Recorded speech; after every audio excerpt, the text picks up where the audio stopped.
नमस्कार, आप देख रहे हैं न्यूज नेशन डिजिटल और मैं हूं आपके साथ सचिन दुबे। नमस्कार, मैं हूं आपके साथ रंजना सिंह राठौड़ और आज का जो मुद्दा है जिस पर हम बात करने वाले हैं वो इसलिए बहुत ज्यादा महत्वपूर्ण हो जाता है क्योंकि बांग्लादेश की प्रधानमंत्री शेख हसीना ने इस्तीफा दे दिया है। पिछले कई दिनों से पूरे बांग्लादेश में तनाव की स्थिति थी, वहां के छात्र आरक्षण की मांग कर रहे थे और इस मुद्दे को लेकर प्रधानमंत्री के इस्तीफे की मांग पर मोड़े हुए थे। ऐसे में दो मोर्चे पर यहाँ पर इस पूरी तस्वीर को समझना इसलिए भी जरूरी हो जाता है क्योंकि एक तरफ सेना और एक तरफ सरकार थी। ऐसे में समझा क्या जाए, क्या सेना और सरकार के बीच मतभेद का नतीजा रहा कि शेख हसीना को इस्तीफा देना पड़ा और अब वो दिल्ली पहुंच रही है, यानी भारत वो पहुंच रही है। और ऐसे में सचिन सवाल इसलिए भी ज्यादा महत्वपूर्ण हो जाते हैं, पिछले लंबे समय से ये प्रदर्शन चले आ रहे थे और प्रदर्शन से प्रदर्शन भर नहीं रहे, ये हिंसक बन गए, हिंसा का रूप इख्तियार कर लिया, कई लोगों की जान इसमें जा चुकी है।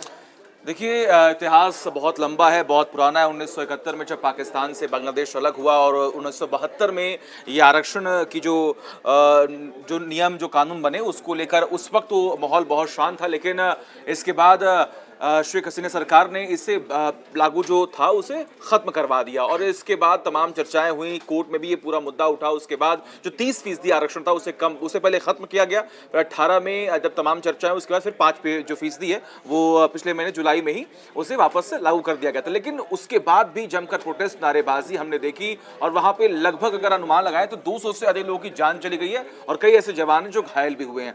अब सबसे बड़ी बात यहाँ पर यह है कि आखिर ये जो व्यवस्था लागू की गई थी आखिर इसे खत्म क्यों किया गया? क्या इसके पीछे भी कोई राजनीतिक कोई इच्छा रही या फिर और भी क्या इसका मकसद रहा? इसके बारे में भी हम बात करेंगे। बिल्कुल, और जिस तरीके से तस्वीरें भी लगातार इस पूरे मामले को लेकर सामने आ रही वो हैरान करने वाली। सुमित हमारे साथ जुड़ गए हैं। सुमित, आप चाहें तो बैठ भी सकते हैं। बहुत ज्यादा महत्वपूर्ण इस मुद्दे को इसलिए भी समझना क्योंकि तख्ता पलट की जो तस्वीर थी अब वो क्लियर होने लगी कि अब वो तो हो ही रहा है, लेकिन बड़ा सवाल ये कि क्या सरकार और सेना के बीच मतभेद का ये रिजल्ट रहा? देखिए, सरकार और सेना के बीच मतभेद हम इसे नहीं कह सकते हैं। मुझे जो लग रहा है क्योंकि बांग्लादेश का जो इतिहास रहा है, बांग्लादेश 1971 में आज़ाद हुआ, जिन्होंने इस देश को आज़ाद कराया शेख मुजीबुर रहमान, जो शेख हसीना के पिता थे, उनका तख्ता पलट मिलिट्री ने किया, उनकी हत्या कर दी। उसके बाद जो बने उनका भी तख्ता पलट हुआ, एक और जो सैनिक तानाशाह थे उनकी हत्या हुई। तो यहाँ आप एक डिफरेंस देखते हैं बांग्लादेश में कि मतभेद लंबा है। हाँ, मतभेद लंबा है, लेकिन यहाँ पर क्या हुआ है कि आम लोगों ने तख्ता पलट यहाँ पर किया है। उनको पॉलिटिकल बैकिंग है, उनके पीछे कौन लोग हैं, कौन सी शक्तियां हैं, कौन से लोग हैं जो उन्हें एकजुट रख रहे थे, वो एक अलग मसला है। लेकिन यहाँ पर आर्मी ने तख्ता पलट नहीं किया। आर्मी ने चीज़ों को अपने हाथ में तब लिया है जब 100 से ज़्यादा लोग मर गए और पूरे देश में उपद्रव होने लगे। तो मुझे लगता है या तो जो लोग आंदोलन कर रहे थे वो किसी का मोहरा रहे हो, क्योंकि एक चीज़ यहाँ पर देखने वाली है रंजना कि अभी कुछ महीने पहले ही तो बांग्लादेश में इलेक्शन हुआ था और भारी बहुमत से शेख हसीना ने सरकार बनाई थी। तो कोई एक प्रधानमंत्री जिसको इतना ज़्यादा बहुमत मिला हो, उसको इतनी ज़्यादा उनकी पॉपुलैरिटी कैसे गिर सकती है कि लोग उनकी सड़कों पे आ जाएं, सड़कों पे आकर उनके घर का सामान लूट ले जाएं और उनको आर्मी 45 मिनट का अल्टीमेटम दे दे। तो मुझे लगता है शायद कोई बड़ी डिजाइन यहाँ पर है, या तो बड़ी डिजाइन है या फिर ये जो चुनाव हुआ था शेख हसीना ने वो इम्पार्शल चुनाव नहीं था शायद, और धांधली करके उसको जीता गया था, जैसा कई देश आरोप लगाते हैं। अभी एक खबर ऐसी भी सामने आ रही है कि पाकिस्तान का भी इसमें इन्वॉल्वमेंट जो है वो लगभग है, इसीलिए ये हालात ऐसे पैदा हो गए पाकिस्तान का। देखिए, पाकिस्तान का इन्वॉल्वमेंट बांग्लादेश में हमेशा से रहा है। बांग्लादेश पाकिस्तान का ही पार्ट था, बिल्कुल है ना। पूर्वी पाकिस्तान, पश्चिमी पाकिस्तान दो बने थे। पाकिस्तान नहीं चाहता था कि बांग्लादेश बने। भारत के दखल के बाद बांग्लादेश बना। अवामी लीग जो पार्टी है शेख मुजीबुर रहमान की थी, या जो अब शेख हसीना की पार्टी है, वो भारत के पक्ष की रहती है। पाकिस्तान की कोशिश हमेशा ये रहती है कि बांग्लादेश में अपने दखल को बढ़ाया जाए। ISI वहाँ हमेशा एक्टिव रहती है और बांग्लादेश में ऐसे एलिमेंट्स बहुत सारे हैं जो कि पाकिस्तान के साथ सिंपैथी रखते हैं, जो कि पाकिस्तान के साथ मिले हुए हैं। शेख हसीना की सरकार उन पर कंट्रोल रखती थी, लेकिन मुझे लगता है कि कई सारी चीज़ें ऐसी हुई, जैसे रिजर्वेशन का मसला हुआ, 30% रिजर्वेशन की बात थी जिसको सुप्रीम कोर्ट ने स्ट्राइक डाउन कर दिया, लेकिन उसके बावजूद भी वो आंदोलन चलता रहा। इसका मतलब है कि मकसद जो छात्र आंदोलन था उसका मकसद रिजर्वेशन को ख़त्म कराना नहीं था, उसका मकसद शेख हसीना को सत्ता से हटाना था। एक और करैक्टर यहाँ पर मुझे नज़र आता है बांग्लादेश की पॉलिटिक्स में, वो अमेरिका। अमेरिका के साथ बांग्लादेश की शेख हसीना सरकार की तनातनी काफ़ी लंबे टाइम से चल रही थी। अमेरिका का प्रेशर था शेख हसीना के ऊपर। हमने देखा कि इलेक्शन से पहले अमेरिका की तरफ से कई बयानबाजी की गई कि आप फेयर इलेक्शन नहीं करवा रहे हैं। चुनाव जीतने के बाद शेख हसीना ने एक स्टेटमेंट दिया था कि एक फॉरेन कंट्री बांग्लादेश में अपना आर्मी बेस बनाना चाहता है, लेकिन मैंने उसको बनने नहीं दिया। और अब बांग्लादेश को तोड़ने की साजिश रची जा रही है और बांग्लादेश की ज़मीन पर एक क्रिश्चियन स्टेट बनाने की तैयारी की जा रही है। ये मुझे लगता है 1 महीने पहले 2 महीने पहले शेख हसीना का स्टेटमेंट था। इसमें उन्होंने नाम नहीं लिया था अमेरिका का, लेकिन जो इनफॉर्मल तरीके से या सूत्रों के जरिए जो बात सामने आई थी वो ये आई थी कि अमेरिका ही वो कंट्री था जो कि शेख हसीना की सरकार से नाराज़ है। कई वजह हो सकती हैं। चीन के साथ बांग्लादेश का काफ़ी नज़दीकी बढ़ रही थी, चीन की यात्रा पर भी अभी गई थी।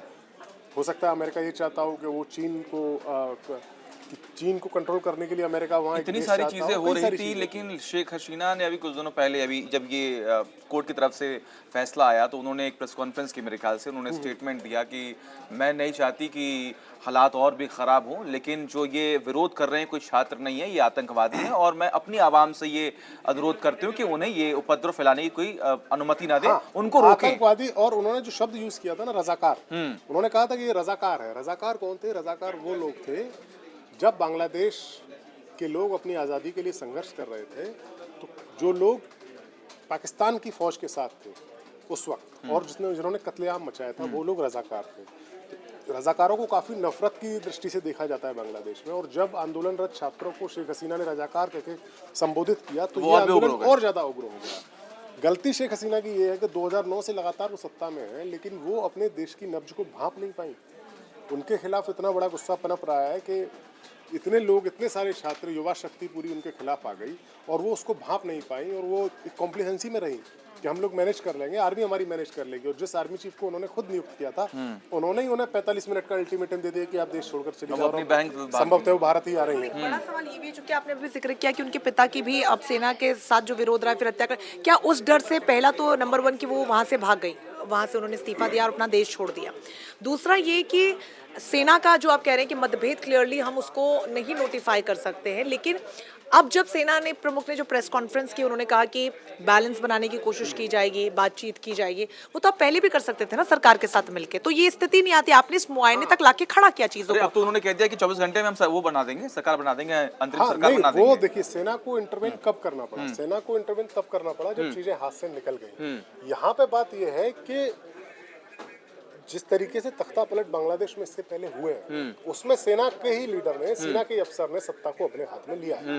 चाहे इनके पिता को मारकर लिया गया हो या जो दूसरे वाले तानाशाह थे उनको मारकर लिया, वो राष्ट्रपति थे, लेकिन इस बार सेना को इंटरवेन करना पड़ा जब स्थिति हाथ से निकलती हुई दिख रही है। तो यहाँ हम ये इतना क्लियरली नहीं कह सकते कि सेना की तरफ से ही ये सब कराया गया। मेरा ये कहना है कि देखिए, ऐसी तस्वीरें तो हमने श्रीलंका में भी देखी है, मालदीव्स में भी देखी, हमने पाकिस्तान से भी ऐसी तस्वीरें देखी। श्रीलंका में यहाँ डिफरेंस है। श्रीलंका की स्थिति इतनी ज्यादा खराब हो गई थी इकोनॉमिकली कि वहाँ के लोगों के पास खाने के लिए राशन नहीं था और गाड़ी चलाने के लिए तेल नहीं था। बांग्लादेश कंपैरेटिवली अच्छी, लेकिन शेख हसीना के बाद जिसके बाद सरकार है, सेना भी उनके साथ ही है। पहले जैसा विवाद अब नहीं रहा, उतना खुल के भी सामने नहीं आया। क्या ये सिचुएशन कंट्रोल नहीं की जा सकती थी? क्या उन्होंने और मौका दिया जिसके बाद ये और विरोध बढ़ने लगा? मैं वही बात कह रहा हूँ कि आप अपने देश की नब्ज को भांप नहीं पाए। कोई भी लीडर होता है, अगर मान लीजिए कोई 5 साल के लिए सत्ता में है तो हो सकता है कि संभवतः वो नहीं समझ पाए, लेकिन आप 2009 से लेकर लगातार आप 2024 तक सत्ता में हैं। इसका मतलब है कि आपको काफी ज्यादा टाइम हो गया, 15 साल हो गया आपको, और उसके बावजूद भी आपको ये नहीं पता चला कि आपके खिलाफ कितना असंतोष। बिल्कुल सुमित, एक बात ये भी समझने वाली है कि अब चूंकि वो भारत आ रही हैं, भारत के पास अब यहाँ से क्या कुछ विकल्प बनते हैं? क्योंकि समझौता तो पहले का विकल्प था, ये तो पहले भी हो सकता था, लेकिन अब जब वो यहाँ आ रही है तो अब भारत का क्या रोल रहेगा? भारत का रोल इसमें बहुत ज़्यादा अहम रहेगा और भारत को बहुत सतर्कता के साथ यहाँ पर अपने कदम उठाने पड़ेंगे। कारण ये है कि जो शेख हसीना का परिवार है उसके साथ भारत की मित्रता रही है। भारत के दखल से ही बांग्लादेश आज़ाद हुआ। उसके बाद हमने देखा कि शेख हसीना के परिवार के सारे लोगों को मार दिया गया, केवल वही बची थी, तो वो कई साल भारत में रही थी। इंदिरा गांधी ने उनको शरण दी थी। इसके बाद जब शेख हसीना, वहाँ दूसरी जो पार्टी है बांग्लादेश नेशनलिस्ट पार्टी बीएनपी, उसकी जो लीडर है उनको प्रो पाकिस्तान माना जाता है और शेख हसीना की पार्टी को प्रो इंडिया माना जाता है। उनको सत्ता में जब उनकी 5 साल जब सत्ता रही थी बांग्लादेश में, तब भारत को काफ़ी मुश्किलों का सामना करना पड़ा था। ISI के बहुत सारे अड्डे बांग्लादेश में बन गए थे। बांग्लादेश को, आपको याद होगा, बांग्लादेश के जो रेंजर्स थे उनके साथ भारत की BSF की मुठभेड़ भी बढ़ गई थी, तो वो भारत के लिए मुश्किल वक्त था। जब से शेख हसीना की सरकार आई तब से भारत के साथ कोऑपरेशन बहुत ज़्यादा बांग्लादेश का अच्छे तरीके से रहने लगा। चाइना की यात्रा पर पहुंचने से पहले भी शेख हसीना एक दिन के लिए आके यहाँ PM मोदी से मिलके गई थी। स्वेरिंग इन सेरेमनी में आई थी PM मोदी की में, और उसके बाद फिर चाइना यात्रा जाने से पहले एक दिन आई थी।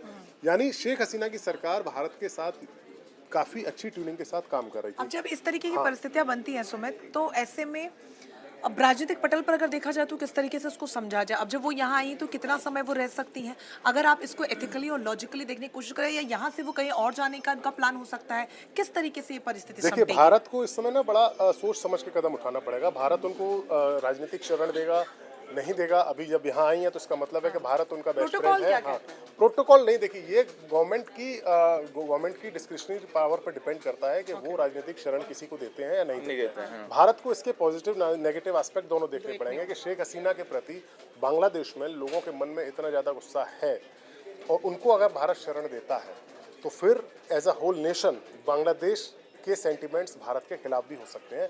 ये भारत को देखना पड़ेगा। लेकिन शेख हसीना के साथ भारत के जो ताल्लुक रहे हैं, उनके परिवार के साथ जो ताल्लुक रहे, मुझे लगता है भारत मना नहीं कर सकता है। ये भी एक पहलू है। तो हालांकि देखना होगा कि अब शेख हसीना जब दिल्ली पहुंचती हैं, जो अब तक अटकलें लगातार लगाई जा रही हैं, अब उसमें क्या होता है, किस तरीके से उनको यहाँ पर शरण दी जाती है और उसके बाद क्या डिस्कशन होता है, किस तरीके से डिप्लोमेट तरीके से अलग अलग देशों के साथ बातचीत करके क्या इसका सॉल्यूशन निकल पाएगा, ये देखना बेहद दिलचस्प होने वाला है।